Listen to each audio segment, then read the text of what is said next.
Aloha. Welcome to E Hana Kakou, a weekly program on the ThinkTech Hawaii Broadcast Network.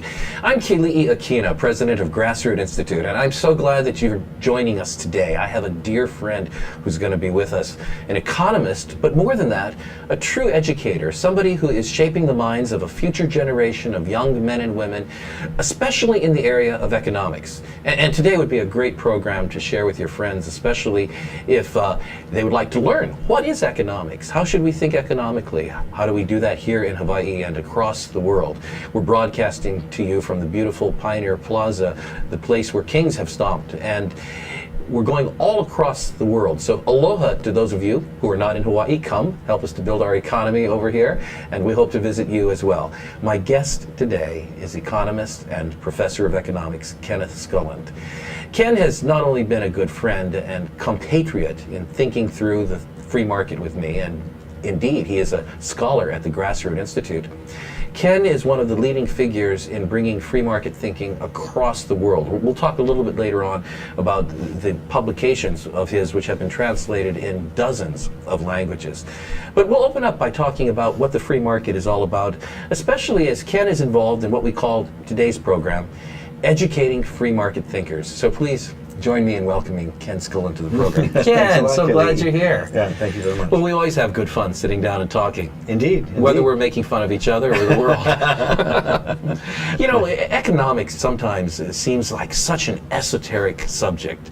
I mean, few people know what economists do and what economics is. It's kind of like my profession. What's a philosopher? I was talking to someone at the gas station once, and I said, well, I'm a philosopher. And he says, sort of like a shrink? Yeah. But, you know, what exactly is economics, Ken? Well, economists for the longest time have done their very best to try and put themselves up on a pedestal or the ivory tower in the academic jargon that seems to set them apart and superior to everybody. And so it's assumed by a lot of people that economics is something that the common ordinary person can't understand. And so we have to leave our fate up to the to the powers that be. In fact, it used to be a branch of philosophy itself, and a very famous economist, Heilbronner, called economists the worldly philosophers. Mm-hmm, yeah. Well, actually, it properly belongs in philosophy, I think, because philosophy is the basis for how we make all of our judgments and decisions. And so economics is not merely a practical way of running a company, a country. It's also something that proceeds from a thought system, from values. Would you say that? Oh, most definitely, definitely. What the way you view the world is the way you're going to see how it works and what should be done about it within it. And all too often you have people who feel that they should be the masters and controllers of other people. And I, for one, am advocating a completely different philosophy, that each individual should be pursuing their own ends without the control from others, and that in a free society all of us stand to gain a lot more than in an unfree society. So economics ultimately determines who the masters and the servants are in a society. Let's go back and put our finger on what a definition is. You teach undergraduates and you teach young people of all ages. What do you tell them economics is? Well, it's a way of viewing how the world works. I mean, we're always trying to, I mean, the original Greek root of the word is to manage the house. Well, the oikos, the house. Yeah, and by this we're looking at the broader house, our jobs, our employment, our relationship with the people we do trade and commerce with in society. Not only at home, but around the world, because the world through the market is an extremely complex system of interweaving the work and incentives of millions of people all around the world just to produce pencils. Well, let's just start just with the house then. You say economics comes from the words for managing the house. Mm-hmm. What are some principles that pertain to any household managers that they would figure out as they were managing their house? That ultimately become economics. Well, a good point, and I think we can go in this nice direction. In the house, you usually try to say, well, we keep our expenses within our budget. You know, how much we have income that tells us how much we can spend. Remarkable idea. We only spend what we have actually earned and what we have. I know, and then once we anoint someone with politics, then they believe that they're relieved of all the usual constraints. You know, you and I believe we're not allowed to steal, to lie, to kill, to covet. I hope my children will abide by these rules. That's the normal rules that we would teach our children and that we would normally expect of any individual. But put somebody into political office and they suddenly feel relieved of that. They've got a politics is a kind of purification ritual. It allows people to just then set all those personal ethics aside, and then they can behave in any manner they choose as royalty. And then they can steal, they can kill, they can covet, they can lie with impunity, and in fact get rewarded for it. Well, you know, I just love your passion over here. But let's go back to the house for just a moment. And what is it that is necessary to make that house work?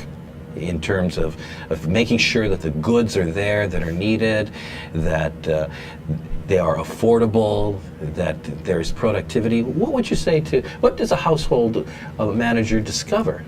Well, I think, and this you could say derives from some philosophers all along. Jean-Baptiste Say is one who comes to mind, that first it comes from producing something worthwhile that you can trade somebody else for the things you want from them. That's what we call value. Yeah. Now you can sustain your own life from your own energies, as Thoreau did at the side of Walden Pond. He produced most of all of his food, clothing, and shelter for about 2 years of life, and I respect that. If an individual wants to confine one's needs to what they're able to produce on themselves, that's okay. But most people really enjoy the riches of life that we have by specializing, trading with others, with their talents and time and resources that each person has differently. And through this, we elevate our standard of living, our opportunities. And what I view as wealth is really the choices we have. The more choices we have available in our life, that's a measure of wealth. Not the gold we've stored up, yes, but how many choices we have. Well, this is just wonderful hearing you talk about the creation of value, the production of value, because you're approaching economics in this house from the point of view that we produce something. We are producers, rather than from the point of view, I am a consumer. And I think that today, many people, young people, launch into the world, whether it's to their college education or their post-college education or their jobs and so forth, with the mindset that economics begins with the choice of which credit card I'm able to qualify for, and which loan I can get from the government, and which bills I can get my parents to pay. So there's a very different mindset. We tend to begin economics today with the attitude we are consumers. Would you say that that's part of our problem? That's pervasive in the political world, where this notion of the Keynesian view of economics is that spending is all that matters. Just the more we spend, the better off we're going to be. And if I pay you to dig a ditch, and then I pay you to fill it up again, we're twice better off because we've gotten two sources of income. But that doesn't make us better off. What makes us better off is producing value and wealth by productive activity, and then exchanging with others for the productive activity they've done. And so it's the production side that matters more than anything.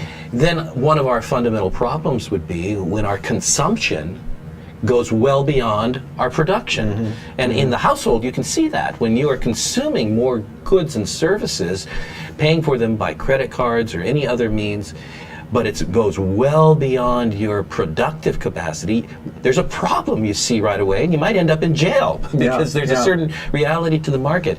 But what happens in government and in our economy at all when that happens? Well, there's always a price to pay in our individual lives, and you and I know this as Tanstoffel. There ain't no such thing as a free lunch. Yes, TAANSTAFL.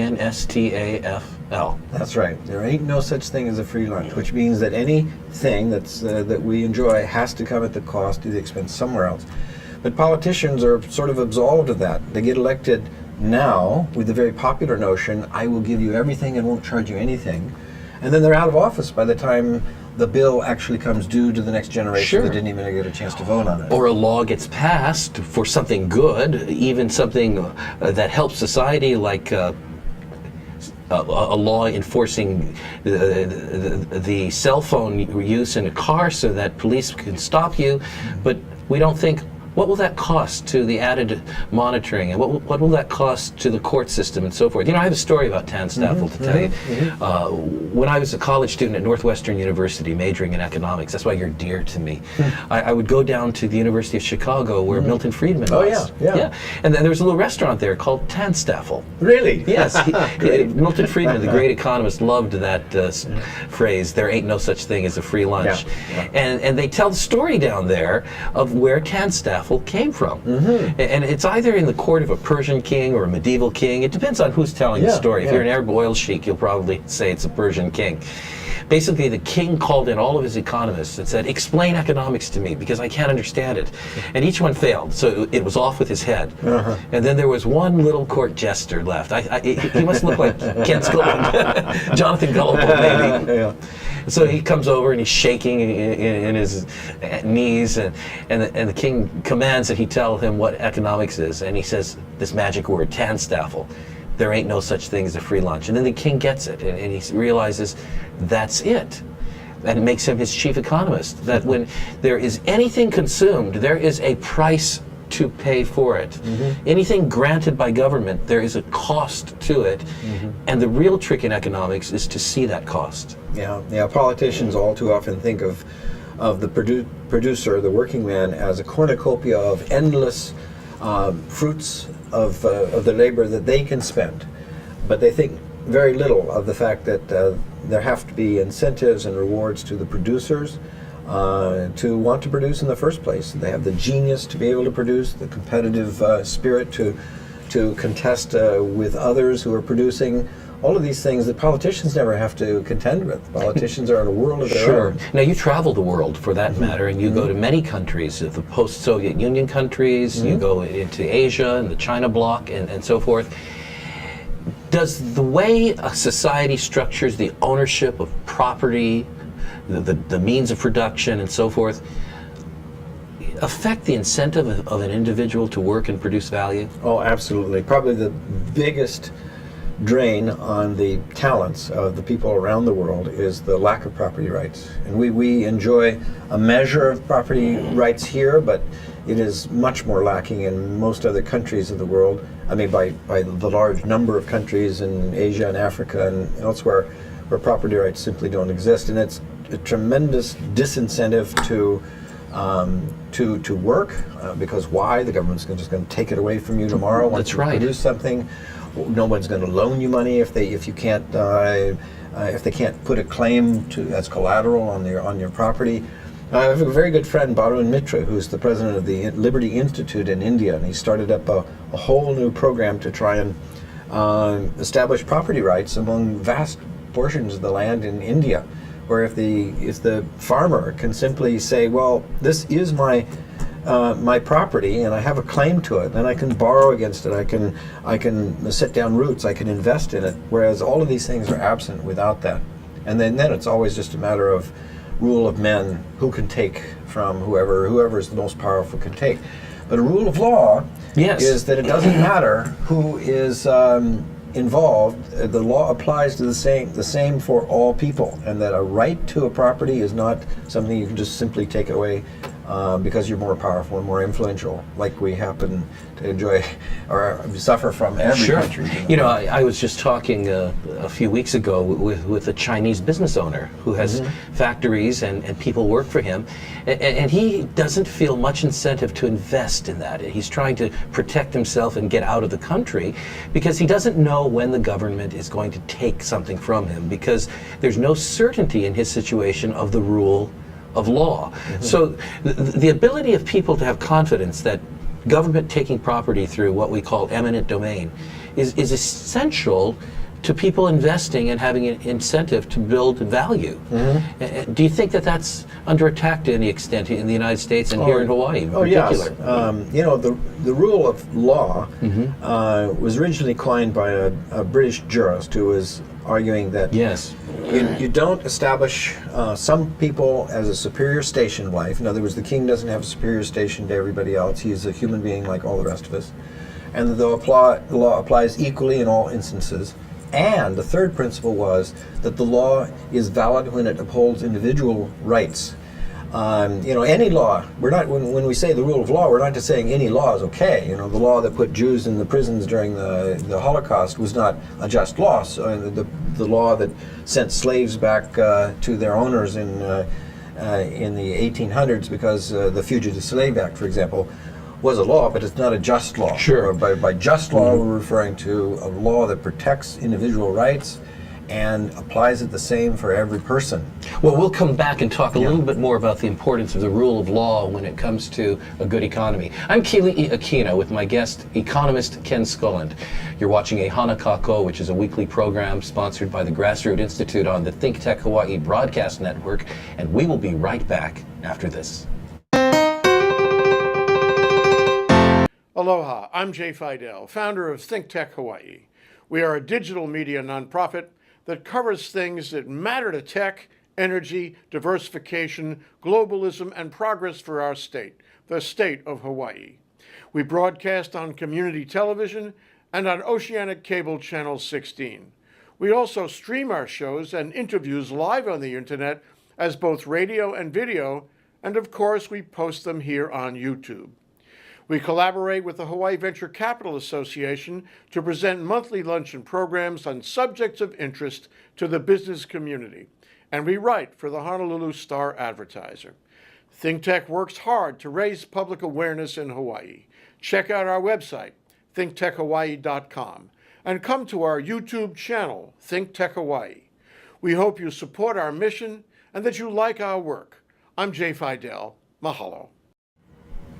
Welcome back to E Hana Kakou. I'm Keli'i Akina with the Grassroot Institute, and that's where we promote individual liberty, free markets, and limited accountable government. Those are things I believe people across the board, regardless of political party, regardless of religion, believe in. And one of the wonderful delights we have is getting to know people who are our grassroots scholars like Ken Schoolland, the economist today. He's also a professor at Hawaii Pacific University where he teaches economics. And what we're talking about today is educating young minds for the free market. But I think all minds need to be educated in terms of how to think economically. It's just so important to understanding the way our world works at a small level as well as at a big level, whether we're talking about our own individual homes, our state, our government, or even the world. And that's why we're focusing a little bit today to talk about some of the principles that would be communicated in an economics education. Ken Schoolland has been at this for decades. His books travel across the world, as does he. And so we're going to go right back into that conversation, and I hope you'll stay until the end because we are going to talk about some of his written work. Ken, this is such an important topic, economics. You know, just as we all know we need to have physical doctors, I wouldn't go so far to say that we need that many economists. that might be our problem. But we do need to know how to think in terms of economics. Just let's get back to the point you were making at the end of the last segment. The rule of law and the right law is absolutely essential to being able to have an economic system that works and that gives people incentive to want to produce value. And what you pointed out was, in the first segment, economics begins with people producing value that they can offer to the world and to each other, as opposed to beginning with becoming consumers. Would you say that law can structure society in such a way that people end up with their hands up wanting to receive handouts and entitlements as opposed to with their hands down actually working? Oh yeah, absolutely. When you look at the growth rates of many countries around the world, you find that those who are in systems that respect individual rights to their own life, liberty, and property, they grow enormously. And those countries that don't respect this sort of rights to individuals' life, liberty, and property don't grow. And so over the years, for example, 50 years, 60 years ago, the Asian tigers, Hong Kong, Singapore, that's right.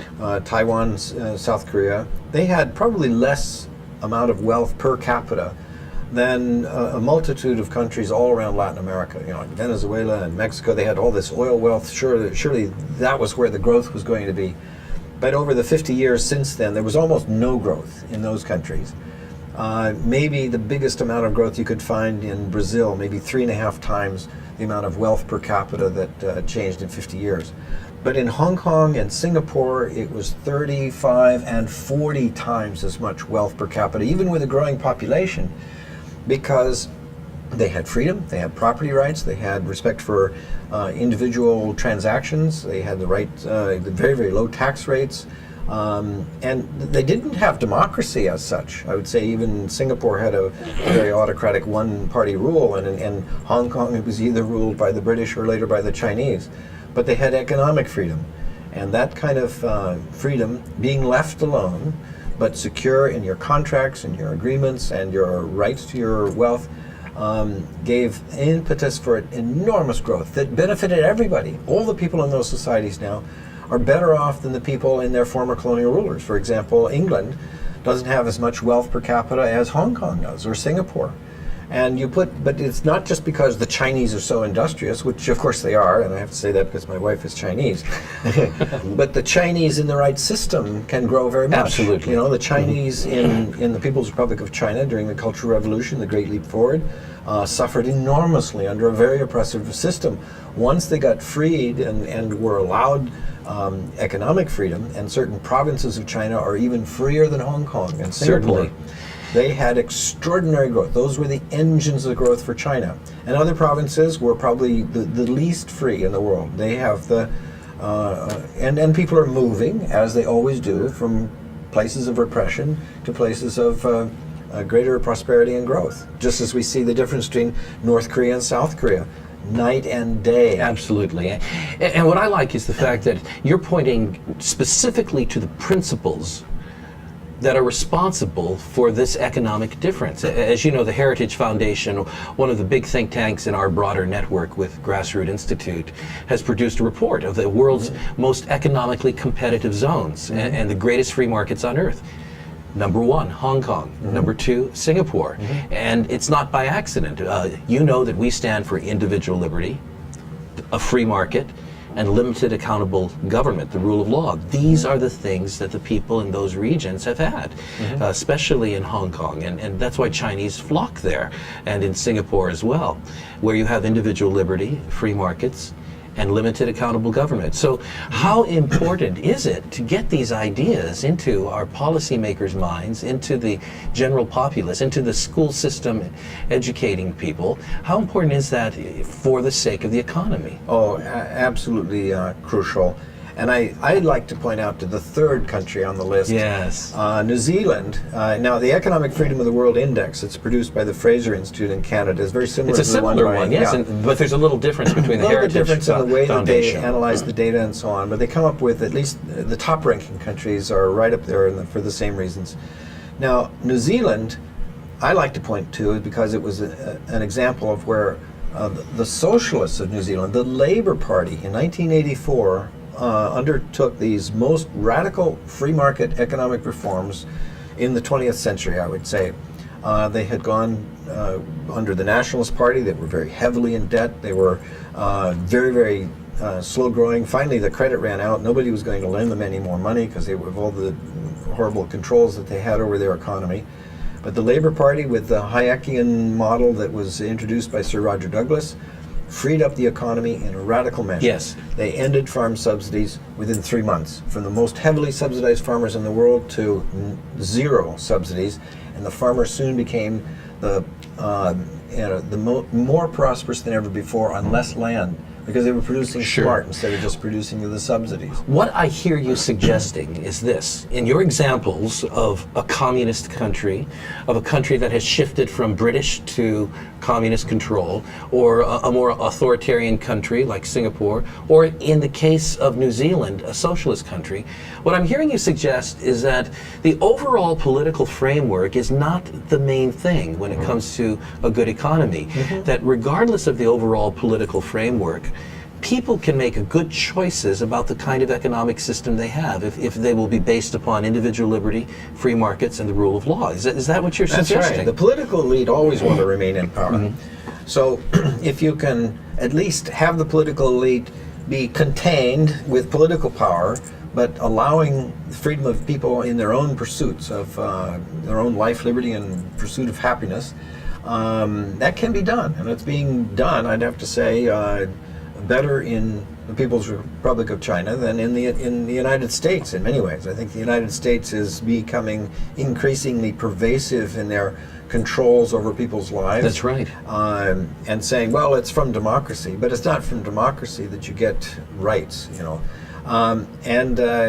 In countries like People's Republic of China are experimenting and allowing much more in the way of the rights in the economic arena, especially in these economic zones along the coast and so on, that are being so productive, that it's causing them to soar, the United States to languish, as Europe, as Japan, and I don't see any change in that pattern for the near future. And thus, the United States, in order to continue having the government spend so much, they have to borrow over $1 trillion from the Chinese. Now, this is, you know, if somebody had said 20 years ago that the biggest free market country in the world, the United States, would soon be borrowing $1.2 trillion from China, the biggest communist country in the world, most people would have said, you're off your rocker.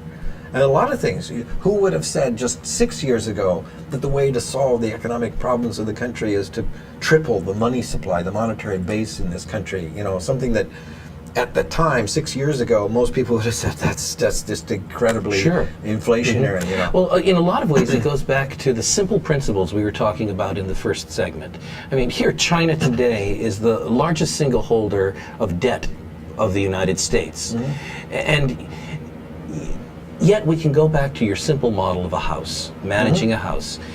The household manager knows that when you are consuming more than you are producing, you are losing value in that proposition, and you have to pay the pipers sooner or later.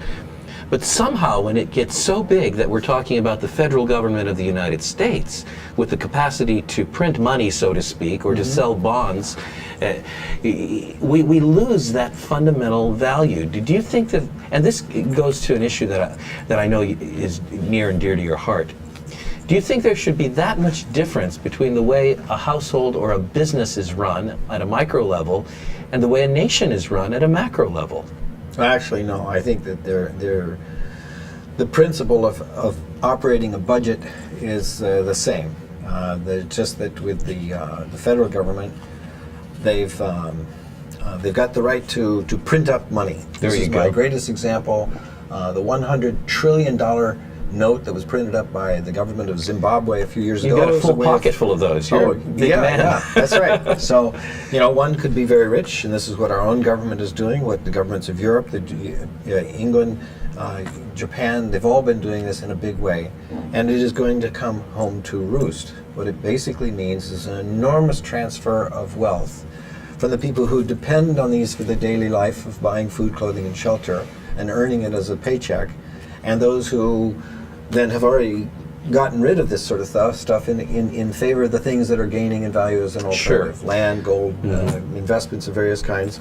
And this is a huge transfer of wealth from the poor to the rich, I'd say. And this is happening as a terrible consequence of the monetary policies that are being touted as being the rescue of people, when in fact they're rescuing certain influential special interest groups in the banking circles, investment circles, but at the expense of the general population. You know, we've got many listeners and viewers actually who understand to a T exactly what you're talking about, because they've had the privilege of a very good economics education. But unfortunately in our country, those who have that are few and far between. And with no, ill intent in my saying that, I think you play a very important role as an economics educator. And one key concept that helps us to understand what you were talking about in terms of fiscal policies is that there have been two competitive ways of looking at economics for the most part. I mean, there are many ways, but two that have been at odds with each other in our country. And one of them, of course, is what has given rise to the way the federal government is managed and financed today. It's not all his fault, but John Maynard Keynes created a system we call Keynesianism. And It basically takes a look at managing fiscal policy in a very big way. And then there's another look that says, let's go back to the way we run a household. Let's talk about increasing value and look at the flow of money and so forth, the monetarist view of Milton Friedman. Can we talk a little bit about that? Because I don't want people to think this is too academic, but at the same time, these are two vastly different ways of looking at economics, and they have huge repercussions as to how we run our economy in Hawaii.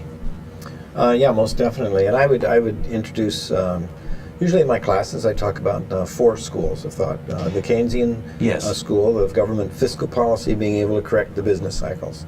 The monetarist school that was given a great deal of weight and gravity from the work of Milton Friedman, talking about the importance of monetary policy.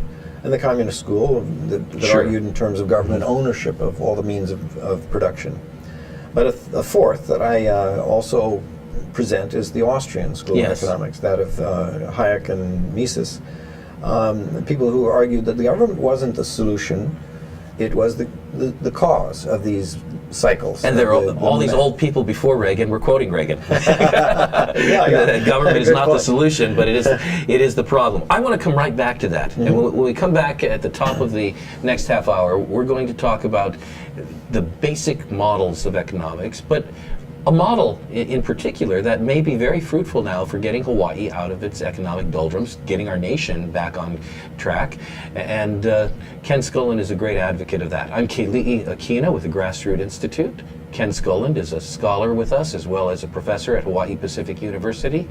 We're talking about a very important subject, educating free market thinkers. And when we come back, we'll talk about Ken's brand of economics that's going across the world in books like this, Jonathan Gullible. We'll be right back after this.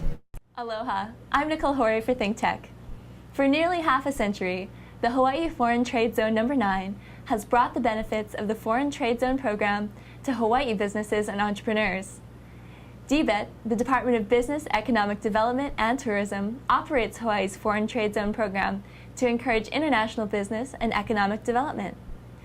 The Foreign Trade Zone's mission is to increase the amount of international trading activity in Hawaii, thereby providing employment opportunities for the residents of our island state. For more information, see ftz9.org. I'm Nicole Horry. Mahalo. That's right. Well, and this has been fascinating. Aloha and welcome back. We're in the third segment today of E Hana Kakou, our weekly broadcast program on ThinkTech Hawaii. I'm Keli'i Akina with the Grassroot Institute. Ken Schoolland, economist today, is helping us to understand some of the principles that we need to instill within a younger generation in order to have a better tomorrow. Principles that have to do with understanding how the world works from an economic point of view. When we ended the last section, we were talking a bit about the different economic models. And we're not trying to make this complicated, but point out that how we think about the big ideas, the models we are trying to go after, affects what we do. And if we can get the right model, then perhaps at the polls when we elect our policy leaders or our political leaders themselves can implement the right kinds of policies to bring about the right kinds of results. So back to my friend and economist Ken Schoolland. You mentioned at the polls, and I think one of the things we have to be very cautious about is thinking that politicians will ever be able to come to the right solutions for us, because you don't seem too hopeful about that. No, I don't, yeah. Because when you consider what's popular at the polls is to be able to promise more goodies from government and charge you less, which means bigger deficits, bigger debt, and all that. And part of what you're saying is that winning at the polls depends on taking advantage of the lack of economic education that people have and offering just shibboleths, so to speak, rather than real solutions. I think even Keynes would have been... John Maynard Keynes. John Maynard Keynes, who first propounded this idea that the government's fiscal imbalance during bad times could be offset then by surpluses during the good times. I think even he would be shocked today to find that his prescription promised a very popular thing to the politicians that they could never let go of, that they would have Sure. to do the deficits all the time to get reelected, and then way down the road there was going to be a toll to pay for that kind of promise. And you know, and I don't want to give him all the blame because I think he was he was a deep thinker and deeply rooted in principle. But when he pointed out that one of the greatest economic drivers could be the military-industrial complex, eyes lit up all over the place, and somehow people got the idea, if we drive this military-industrial complex, we can drive the economy. So as that goes, so goes the economy, with an ever-ending, never-ending spending list and growth and capacity that just becomes incredible, unsupportable economically, but then we eventually are turning to its growth, even to the idea of maybe we need a war in order to finance, in order to raise the finances that are driven by this thing. So Keynes gets hit with that rap a lot of times, but in short, this idea of Keynesianism has to do with thinking that we can, from a high level, a government, have a central management of an economy by adjusting our fiscal policies, and that's the most important thing. Now, on the other hand, we have something put forth by Milton Friedman in his wonderful early days, especially the idea of a freer market, the idea of letting the competition in enterprise drive forward the economy with as little interference from the government as possible. I might even say that preceding this argument by John Maynard Keynes, 100 years before, yes, the famous French economist Friedrich Bastiat was one who gave the great illustration to the people of his day, who were also saying that destruction could be productive and beneficial to the economy, as Paul Krugman has even said more recently with regard to the World Trade Center. So did Thomas Malthus. yeah. The prophet of doom. And he was saying, well, it's a difference between what is seen and what is not seen. Most people can look at the first thing that is seen and not see what is the cost of that down the road. And his illustration of this was the famous case of the broken window. A little kid comes along and he throws a rock through the window of a house, a shoemaker's house, and at first, people come out and they scream at him for breaking this window, but then somebody says, oh, but no, he's helped stimulate the economy, because now this shoemaker is going to have to hire a glazier from the next shop to come over and repair it, and the money that he spends on that, well, the glazier will be able to spend on hiring more people, and then they'll have more money. It's just the old Keynesian multiplier effect. All this money is being spent, and therefore the economy has generated positive benefits by this kid destroying this window. Just like warfare is considered to be good because of the destruction that results. But what is not seen, says Bastiat, is, well, what was lost? What could this shoemaker have spent that money on positively to produce a better living? And he would have spent it on something else that would have been productive, but that's not what is seen. So therefore, people misplace their direction, and they think that the destruction was good, when in fact destruction is destruction, and you're giving up some other things you could have had. In the same way, the multiplier principle that $1 spent gives a wage to another who goes out and buys something, giving a wage to another, and so forth, has been used to justify a situation where we don't really have much equity and much value. Take, for example, here in Hawaii, the tourist industry is justified by the fact that it brings tourist dollars, which through the multiplier give wages, but they end up being wages to low-wage earners. And if you look at the real equity, who owns the business of tourism, the hotels, the airlines, all of the global marketing? It's owned outside of Hawaii. And so the multiplier sometimes masks the fact that we don't have what you talked about in the very beginning, value. And the same thing with the military, with the role in our industry. It brings a multiplier dollar for wages, but it's not an industry that we own and have value. I suppose if we were Singapore, we might say we should just basically own the industry and be a vendor to the federal government and to our allies. Now, let's go to the second model. You talked about fiscal control from a high commanding point, which would be Keynesianism. What about monetarism of Milton Friedman? What are the broad strokes of that, and what does that have to contribute to our thinking?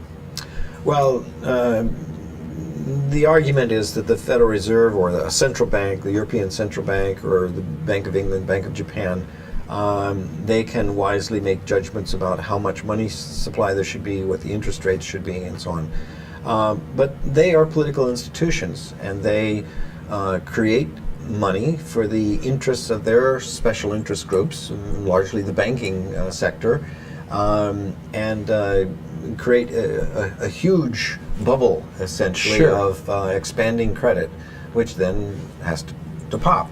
And when it does, then there's winners and losers along the way, and usually the debtors are the winners from this consequence in terms of being able to pay off money with cheaper, paying off debt with cheaper money and so on. I mean, there are lots of consequences, but I'd say that the Austrians critiqued that, saying that when the government got away from the gold standard. In fact, I hate to cut you off here, but let's begin our final segment with a summary of the Austrian school.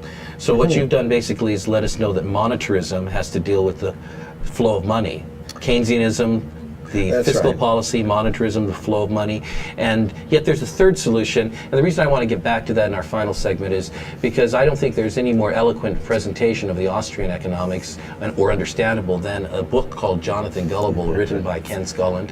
This is Keli'i Akina with the Grassroot Institute. We'll be right back with E Hana Kakou on the ThinkTech Hawaii Broadcast Network. And much thanks to Jay Fidel, our producer. And we'll come right back for our final segment with Ken.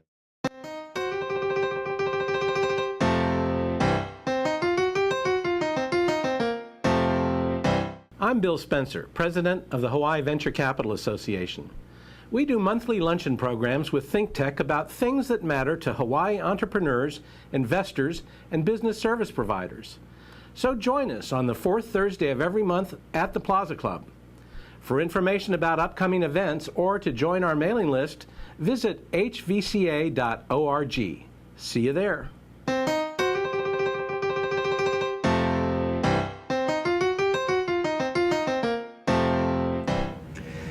Aloha and welcome back to our final segment of E Hana Kakou on the ThinkTech Hawaii Broadcast Network. Again, I want to give my thanks to Jay Fidel and the entire crew that do such a great job reaching out to the entire world.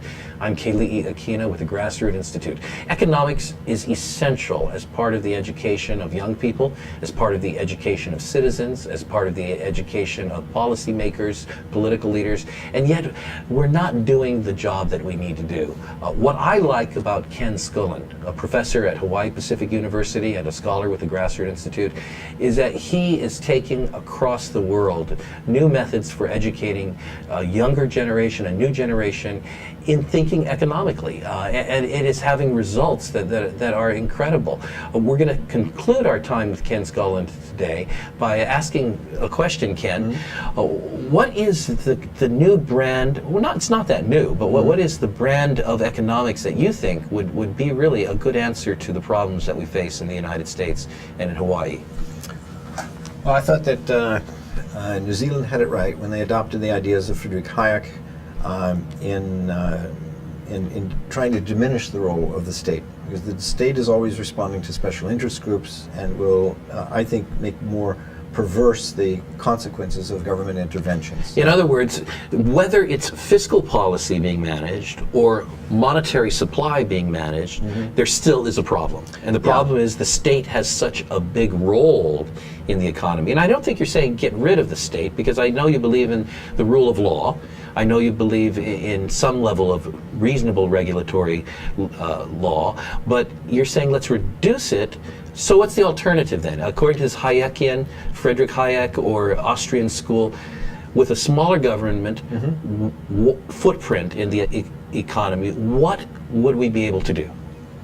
Well, people would be able to pursue their own ends, motivated by their own incentives and drives, and they would not be being manipulated by the government, because there's always this feeling that, well, politicians are scoundrels, but put them all together into a single room, you've got a big, wise government agency that can suddenly control our lives. Well, I'd say if they're a bunch of scoundrels, then they're going to come up with bad solutions. They would be making things worse rather than better. And you ask a survey of anybody, do you trust the campaign promises of politicians? Almost universally, people say no. Who's more likely to get elected? Sure. An honest politician or dishonest politician? People almost universally say, well, dishonesty seems to be rewarded in politics. And do you think that the politicians have higher moral standards than you or lower? And they say, well, certainly not any better than mine, and yet they're in position to use all this force over my life. And I'd say that the Austrian economist argues that the people in politics don't have any better wisdom or judgment than the general population, and that they are often using their powers to the benefit of special interest groups. So best in a free market society to minimize those interventions, get rid of them as best as possible. If the government has a legitimate role of police, courts, and defense to protect people's rights, then let them focus on those things and be efficient at that first. And once they get that right, then, and they can prove that, which they haven't yet. Once they get the board of water supply right, once they get the post office right, and so forth.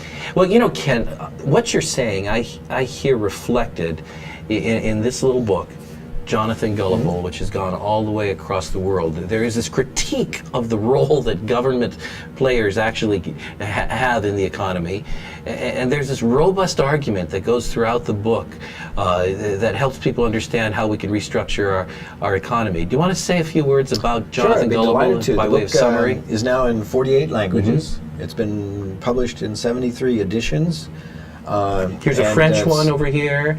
Here's a Chinese version over here. This is the Farsi edition. That's right. The first free market book published in Iran. What is this one? That's Kiswahili in Kenya Swahili, that's Tanzania. right. How many languages altogether? 48 languages. 48. We need a couple more. Vietnamese edition, the first free market book published and of course, in Auf Vietnam. Deutsch in German over here. That's right. In Spanish there, and the Arabic edition, which was published just before Arab Spring, so I'm attributing all of Arab Spring there you to go. the success of this book. So you've launched a couple of revolutions. And the Bengali edition.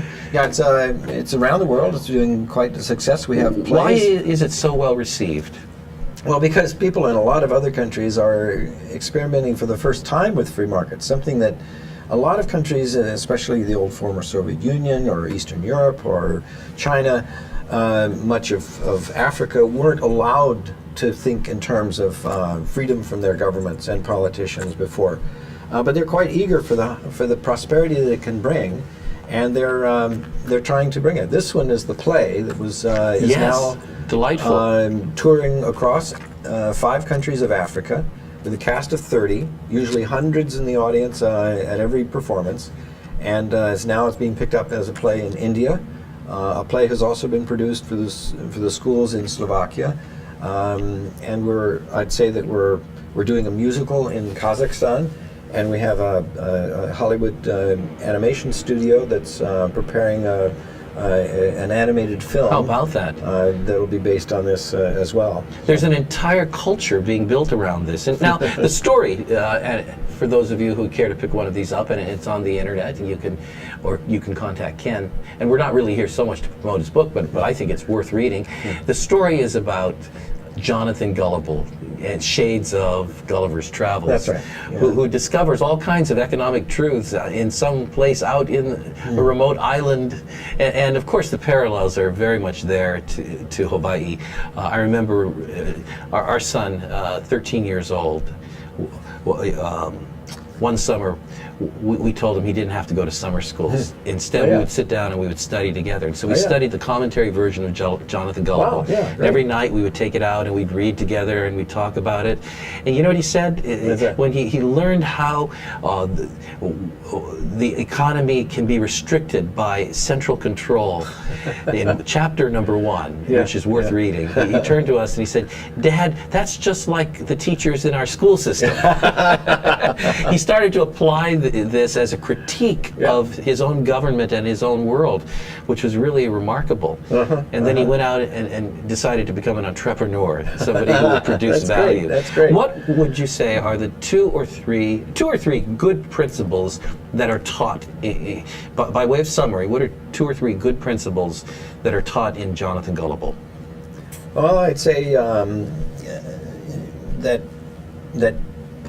individual freedom is a valuable thing, and that when it's interfered with, you get some very, very bizarre and unsavory behavior from human beings who can use force against their neighbors. Things that you and I wouldn't tolerate with each other, but often gets tolerated under the mantle of authority. And so individual freedom and personal responsibility are the two things that go hand in hand. And Jonathan, I also had thought of The Little Prince when I wrote this, because The Little Prince was going from asteroid to asteroid, having these little conversations, simply asking questions, but getting some very bizarre answers that were typical of ordinary life. And that's kind of his style. He's asking questions. He does teach that. And one final principle before we close off the show today. Well, at the very end, he's asked about who is the most noble, the vulture, the beggar, the conman, or the king. And he has to say that even though the vulture has a bad reputation, he's the one that's doing something useful and productive, whereas the others that he's given by contrast are simply taking from others or deceiving others or using force against others. So the use of the value of product, producing wealth rather than just simply transferring it around or taking it is much more the noble thing. Well, Ken, thank you. Our viewers, you may glaze over, some of you, when economists talk, especially when an economist and a philosopher talk, and so please forgive us. But I can tell you this, if you read Jonathan Gullible, whether it's in the single text or with the commentary attached, which is delightful to read, you will gain an education in economics that will inspire you. And it's based upon the kinds of principles based on liberty and free markets that made our country great and can restore every part of our country to greatness. So I want to say thanks to the author of Jonathan Gullible, Ken Schoolland. Ken, thank you so very much. Yeah, this is great. This has been a real delight, and I thank you for being on the show. And thanks all of you for viewing the show. We are E Hana Kakou, a weekly program on the ThinkTech Hawaii broadcast network. Thanks to ThinkTech Hawaii. See the website, thinktechhawaii.com, and download any of the programs that have been on this fine broadcast station. And until next time, I wish you aloha.